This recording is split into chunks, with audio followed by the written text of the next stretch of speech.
तडस कुटुंबियांवर सुनेचा गंभीर आरोप। पूजा तडस यांनी केले गंभीर आरोप। पतीनं केली डीएनए चाचणीची मागणी। तडस कुटुंबियांकडून माझ्यावर अन्याय।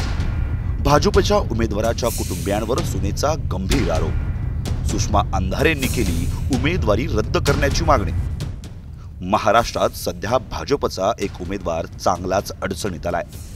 हे आहेत वर्ध्याचे भाजपचे उमेदवार रामदास तडस।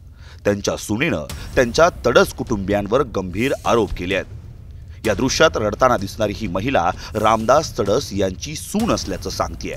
तिने काय आरोप केले आहेत ते ऐका। 2014 पासून माझी आणि पंकजची मैत्री होती। त्या मैत्रीचं रूपांतर प्रेमात झालं। प्रेमानंतर 2020 मध्ये त्यांनी बनावटी लग्नाचा कट केला माझ्याशी। जेव्हा मी त्यांना विचारलं की आपलं लग्न कधी होणार, त्यानंतर मी त्यांना विचारलं, परिवारामध्ये बैठका घेतल्या गेल्या। बैठक घेतल्यानंतर 4 महिन्याचा वेळ मागितला।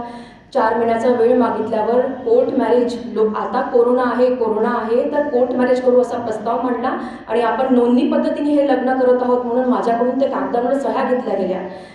सह्या घेतल्यानंतर 2 महिन्यांनी कुठलीच विचारणा झाली नाही। तेव्हा मी त्यांना बोलली की आता काय करायचं।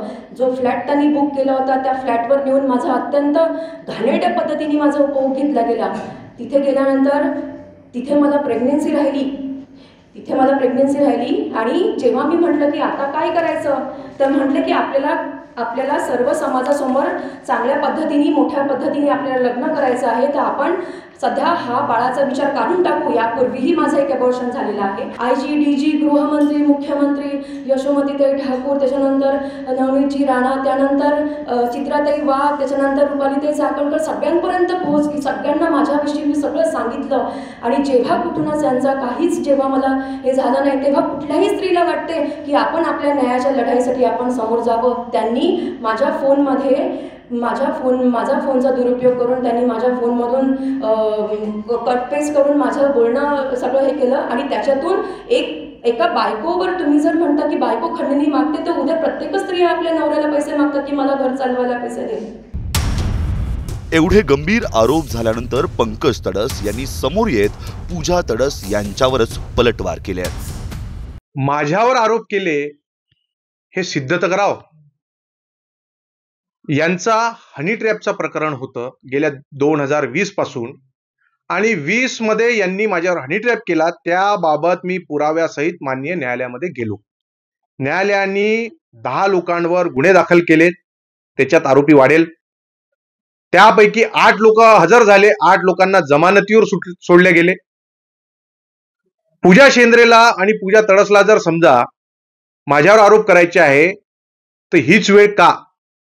2020 पासून चाललेलं प्रकरण 2003 पर्यंत 3-3 वर्ष तुम्ही फक्त शांत राहतात, कोर्टात हजर राहत नाही आणि फक्त मीडियांसमोर एक राष्ट्रीय नेत्याचा कार्यकर्ता घेऊन उभे राहतात। हे राजकारण नाही, ती काय आहे? आता या दोन्ही भूमिकेनंतर राजकीय प्रतिक्रिया येत आहेत। उभाठा गटाच्या नेत्या सुषमा अंधारे यांनी थेट रामदास तडस यांची उमेदवारीच रद्द करण्याची मागणी केली आहे। हा न्याय खरं तर मोदीजींनी आधी दिला पाहिजे, कारण ते परिवार प्रमुख आहेत। परिवार ही संकल्पना त्यांनी आणलेली आहे। हा भाग वेगळा की जशोदा काकींच्या सोबतचं नातंच ते नाकारतात, तर बाकीच्यांचं काय सोडून द्या, आम्हाला त्यावर जायचं नाहीये। परंतु मला असं वाटतं की तडसांची उमेदवारी ही नैतिकता म्हणून, नीतिमत्ता म्हणून, योग्य अयोग्य आणि सत्सद्विवेक म्हणून मोदीजींनी मुळात ती उमेदवारी रद्द केली पाहिजे। राहिला प्रश्न इलेक्शन कमिशनचा, तर हरकत नाही दादा, स्वायत्त यंत्रणांवर दबाव आहे हे वेगळं सांगायची गरज नाही, पण तुम्ही म्हणताय म्हणून आपण अजून एकदा अपेक्षा करूया। सुषमा अंधारे यांनी केलेल्या मागणीवर पंकज तडस यांनी उत्तर दिलंय। पण लोकसभेच्या निवडणुकीमध्ये हा मुद्दा का काढतात? आणि सुषमा अंधारे जेवढ्या येतात आहेत ती स्वतःच्या परिवारात थोडंसं झाकून तर बघा। आपल्या पतीचा आपण थोडंफार जुळून घेत नाही आणि दुसऱ्याच्या संसारात आग टाकायला जातात। सुषमाताई हे धंदे बंद करा हो।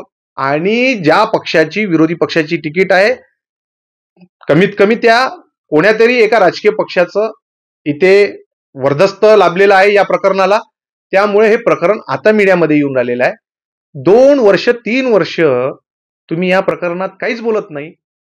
फक्त तुम्ही राजकीय बदनामी करण्यासाठी लोकसभेचाच आणि निवडणुकीचा, यानंतर सुद्धा निवडणुका येतील तर त्या सुद्धा असेच प्रकरण आपल्या समोर येतील, हे मी तुम्हाला सांगितलं. यामध्ये खरं काय आणि खोटं काय हे येणाऱ्या काळात समोर येईलच. मात्र जर हे खरं असेल तर भाजप पक्षश्रेष्ठी योग्य निर्णय घेत या महिलेला न्याय देणार का, हाच प्रश्न आता उपस्थित केला जातोय. Abhaykumar Deshmukh, times now Marathi, Mumbai.